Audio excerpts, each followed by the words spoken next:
नमस्कार, मैं हूं अभय शुक्ला और आप देख रहे हैं खबरों की दुनिया। दुनिया में जंग की हजारों कहानियां हैं। ये जंग जब भी छिड़ी है तब तब इतिहास में युद्ध का एक और खौफनाक मंजर जुड़ गया। लाखों लोग मौत की भीख मांगते नजर आते हैं तो हजारों लोग घरों में ही जिंदा जला दिए जाते हैं। कितनों की कब्र बन जाती है और कितने तड़पते हुए अपनी जान गंवा देते हैं।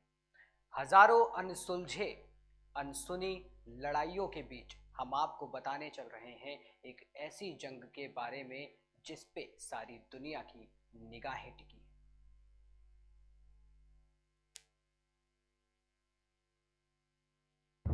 हैं। रशिया और यूक्रेन के बीच छिड़ी एक ऐसी जंग जो कई वर्षों से होने के कगार पर है।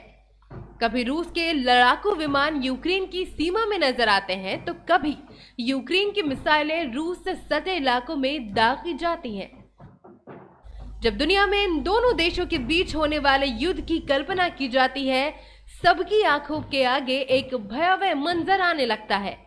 ये युद्ध सिर्फ यूक्रेन और रशिया तक ही नहीं सीमित रहने वाला।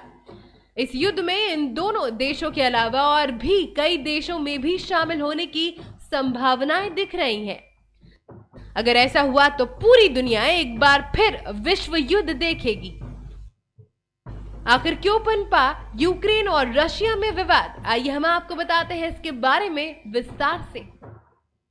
रशिया और यूक्रेन के बीच पनप चुके युद्ध की शुरुआत एक शाही तोहफे से हुई थी। ये तोहफा कोई आलीशान बंगला या गाड़ी नहीं है, बल्कि ये एक प्रायद्वीप है जिसे एक देश ने दूसरे देश को तोहफे के रूप में दिया था, जिसकी वजह से आज जंग छिड़ गई है। आपको बता दें कि पूर्वी यूरोप में स्थित काला सागर के उत्तरी तट से लगे प्रायद्वीप को क्रीमिया को रूस ने यूक्रेन को तोहफे के रूप में दिया था। ये बात उस वक्त की है जब यूरोपीय देश दूसरे विश्व युद्ध में झुलस रहा था। मित्र राष्ट्र व अधूरी राष्ट्र एक दूसरे के खून के प्यासे बने हुए थे। इसी वक्त जर्मनी ने साल 1941 में सोवियत संघ के कब्जे वाले इलाके क्रीमिया पर हमला कर दिया।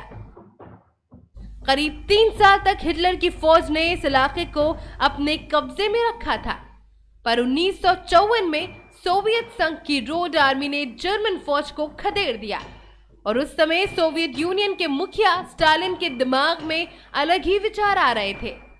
उन्हें यह शक होने लगा था कि यूक्रेन में कुछ ऐसे भी लोग हैं जो जर्मनी के साथ अपने आप को जोड़ चुके हैं और ये सोवियत संघ के साथ गद्दारी कर रहे हैं। ऐसे दौर में क्रीमिया का एक खास समुदाय उनकी आंखों के सामने आने लगा, जिसका नाम था तातार। यह समुदाय स्टालिन के निशाने पर आ गया, जिसका नतीजा यह हुआ कि 1954 में स्टालिन ने 2 लाख तातारों को साइबेरिया व मध्यम एशिया के लिए निर्वासित कर दिया।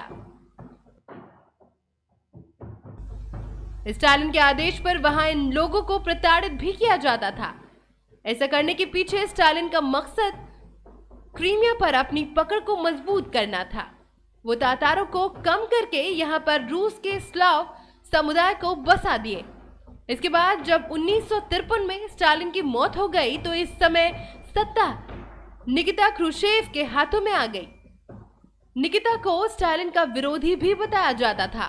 वो स्टालिन के हर फैसले का विरोध करते थे। इसी बीच 1954 में एक ऐसा समय आया जब क्रुश्चेव स्टालिन के एक फैसले को मिट्टी में मिला सकते थे। दरअसल 1654 में यूक्रेन रूसी जॉर्डन का हिस्सा बना था।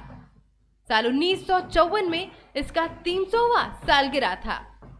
दूसरी तरफ यूक्रेन अपनी सीमा क्रीमिया से साझा करता, इसीलिए क्रुश्चेव ने इसे मैत्री संबंध की वजह से यूक्रेन को दे दिया था और अब क्रीमिया पर यूक्रेन का कब्जा हो गया।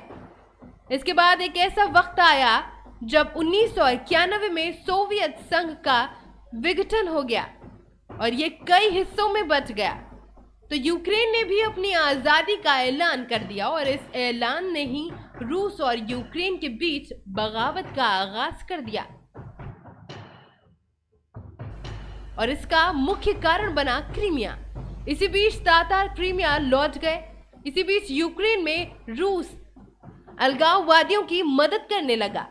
हथियार भी देने लगा और जंग की शुरुआत यहीं से शुरू हो गई।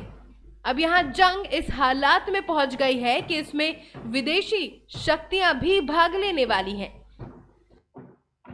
धीरे धीरे रूस की सेना का यूक्रेन सीमा पर जमावड़ा लगा रही है, लेकिन दुनिया के देशों ने रूस को यूक्रेन पर हमला ना करने की अपील की है, पर रूस अपने कदम खींचने को तैयार नहीं है। ऐसे में अमेरिका समेत कई विदेशी शक्तियां भी रूस को चेतावनी दे रही हैं। अमेरिका व यूरोपीय देश रूस पर ऐसे आर्थिक प्रतिबंध लगाने के बारे में चेतावनी दी है जो पहले कभी नहीं दी थी। अमेरिका ने रूसी राष्ट्रपति व्लादिमीर पुतिन पर भी प्रतिबंध लगाने के लिए कह दिया है, पर इसका उन पर कोई भी असर नहीं पड़ा। रूस ने यूक्रेन सीमा पर 1 लाख से ज्यादा हथियार बंद सैनिक लगाए हैं, तो नाटो ने भी पूर्वी यूरोप में युद्धक पोत व सेनाएं भेजकर हलचल मचा दी है। ऐसे में नाटो के सम्मिलित होने से लग रहा है कि जंग छिड़ने ही वाली है।